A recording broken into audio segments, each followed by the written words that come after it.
kalamun qadimun la yumallu sama'uhum tanazzaha an qawlin wa fi'lin wa niyatin.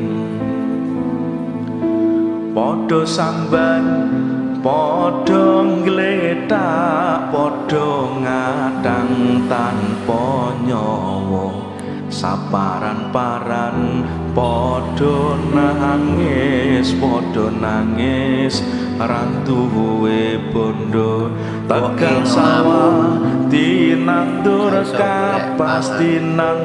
kapas penjajah negara raja kaya dirampoki dibegali anteke londo.